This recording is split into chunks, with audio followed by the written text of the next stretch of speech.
you will start off with a regular 18 by 24 sheet of drawing paper. The orientation and the format of this drawing is going to be landscape, horizontal. Okay, it's going to be landscape horizontal. It's not going to be vertical, so the layout that you're seeing in the video is going to be exactly how you're going to want to have your orientation. So I just want to be very clear that you're going to do a full value drawing, full range in value, strong contrast, and you can either approach it where you're going to be additive, like the normal way that you would start to create a drawing, where you start off very lightly and then you build up everything in terms of value, structure, and composition and all like that. Or you can try to approach it like you did last week with the technique of doing a subtractive drawing, where you tone your whole paper with a medium neutral gray, kind of on the lower end of the value scale, and then you take out all the light and then you're additive with other values. This video is only going to be about the concept of how you are going to recontextualize your two image sources.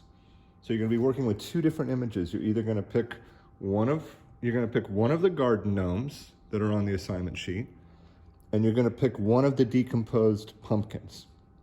So all I want to explain in this video is how you're going to recontextualize them together in this drawing. Okay, so I want you to try to think about them in terms of scale and relationships to figure ground, meaning their forms relative to the ground plane in your drawing.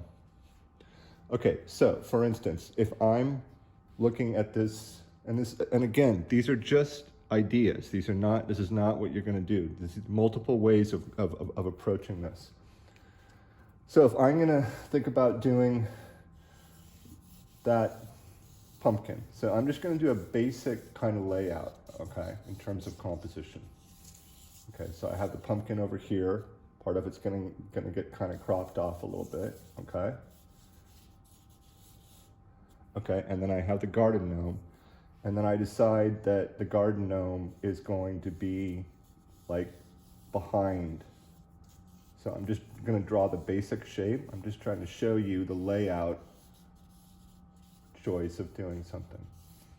Okay, so again, what's happening here is that I've drawn the pumpkin will be really large, and I'll push the garden gnome behind it, and maybe I'll have a back end I'll bring in, which you can, if you want to bring in some sort of spatial aspect, pictorial space, to open up the pictorial space with the foreground, the middle ground, and the background.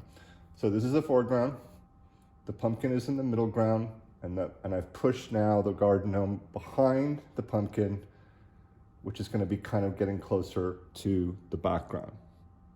Okay, so maybe another design or composition that I might want to do, different from the last one I was just thinking about, was maybe I want to make the garden gnome, put him in the foreground, and again, I'm just giving a basic, this is all this is about, is like a basic layout of recontextualizing these two different forms together, okay? And then I'm going to make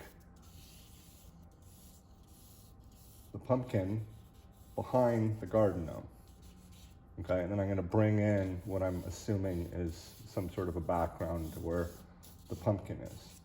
So unlike the first one, where the pumpkin was kind of closer to the middle foreground, now what I've done is I've placed the gnome, the garden gnome, and I'm really thinking spatially about the scale relationships, because I'm trying to make it seem like there's a cohesive quality to what's happening in the pictorial space. So now the garden gnome is now in the foreground, and I've pushed the pumpkin to the middle ground, and then I have a background. So now I've completely altered wherever the placement is from the first approach that I did. So now I'm going to kind of have the pumpkin take up the entire foreground.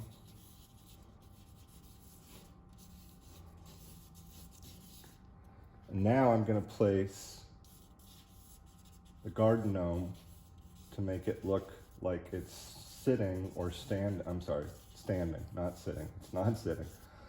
Like it's standing on the pumpkin.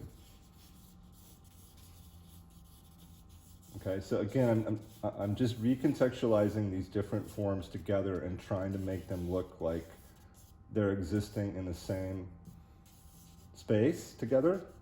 Okay, so that's what you're going to want to try to do. And then now what I'm going to do is to take something, I'm going to put just some sort of a space of a background behind them. And if you want, you can make something up in the back.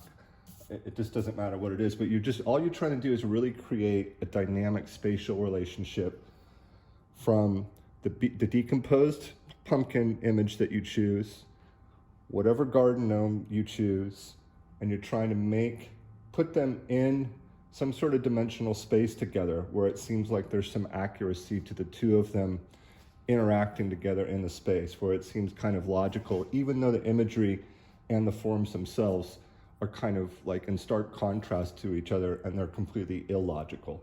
So just really, all this video is about is just really kind of thinking about your design of your composition, how you're going to have the two forms interact together, and really think about if they're going to break the edge, and use your whole page, try to get rid of a lot of negative space, and just really think about the dynamics of the foreground, the middle ground, and the background.